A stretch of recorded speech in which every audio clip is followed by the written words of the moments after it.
So I was thinking the other day how much I love tuna sandwiches.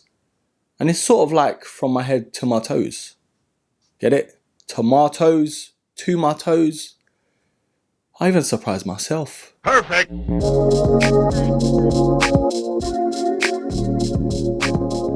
Hello there broskies, the Turk Hassan back here again with something that's been long overdue, to be honest. In today's video, we are looking at the best sneakers to drop, in my opinion, this year so far. I was planning to do this midway through the year, but I thought let me pull it out a little bit longer for some other sneakers to drop. Now before we start, of course this is all my opinion, your list might be different and I want you to comment your list down below. It's always going to be different strokes for different folks. You're going to like something that I'm not going to like and vice versa. But please broskies, always respect each other in the comments, that's all I ask. Now I'm not going to put these sneakers in any particular order, I want to leave that to you as well, and I'm going to save that to the end of the year once the year is finished. But let's get this show on the road.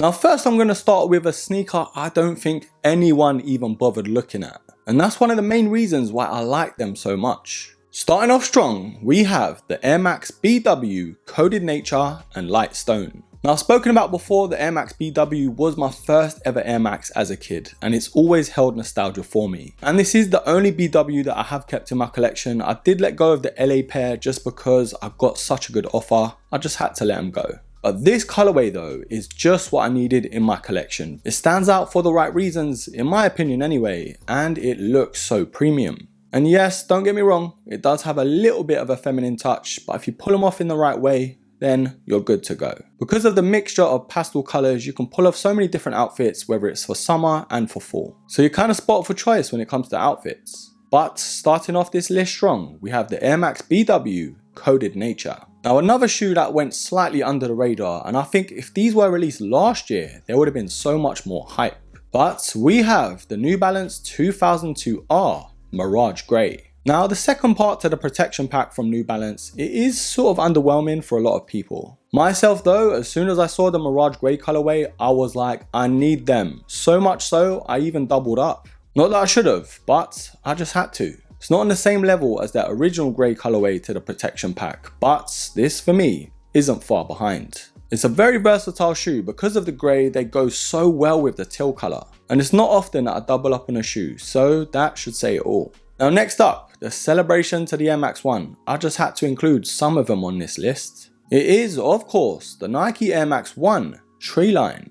Now this pair was very much slept on as well, and I had to double up on these. I didn't have to, but I did. They were sitting for a while, so I was happy to scoop them up. I did a little lace swap and it sort of transformed the shoe, in my opinion anyway. They were more popular than the Madder Roots, and I think they're actually still sitting now, which is very surprising. But both of these Air Max 1s might be one of those sneakers in a few years time might be someone's grail. You just never know. Some of the Air Max 1s from a couple years ago are going for silly money now. But back then, no one even wanted them. But the Air Max 1 Treelines for me is one of the best shoes to drop this year. It's got a great mixture of colours, the greens, the golds, the pinks even. It works too well. So I was super happy to get one to rock and one to stock. Now next up is for me probably the best sneaker to drop this year, and I know I said I wouldn't say it, but I did. It is of course the Air Max 1 Concepts Heavy. Now the whole Concepts pack was an absolute banger, the Mellow pair especially as well. I can't believe I missed out on those. The Far Out pair were pretty cool, don't get me wrong. It's just not a sneaker I can see myself wearing. But of course, it's one of those shoes I can sort of appreciate from a distance. But talking about the Heavy pair in particular, there was just something about how they did it.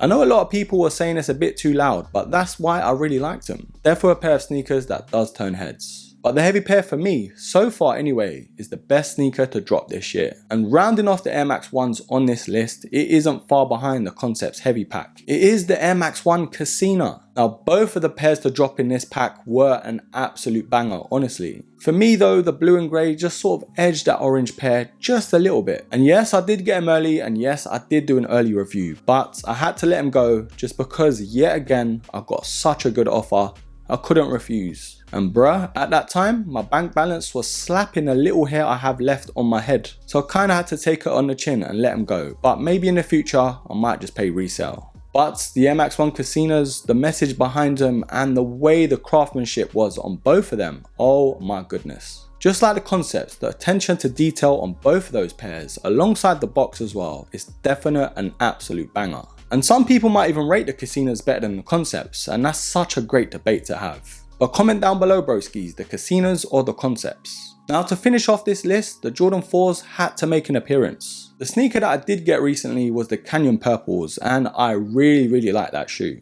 And yes, it is a women's exclusive, but I just couldn't say no. The Halloween vibes to it and that premium feel to the suede, oof. I kinda had to put the military blacks in here too as a sort of draw, only because I didn't get my hands on the military black and they look so good. But not good enough for me to pay around 350 quid, which is what my size is going for. I was defo gutted to miss out on them, and yes, it's another sneaker I just have to appreciate from a distance. But anyways broskies, that is all the sneakers that I rate very highly to drop this year. I want you to comment down below your list. Comment all of your favorite sneakers to drop this year and I will pin the best lists. Anyways broskies, thank you for watching, thank you for stopping by, and don't forget to hit me up on IG as well, because I'm most active over there. And don't forget to like, subscribe, comment and share. And until the next video, take care.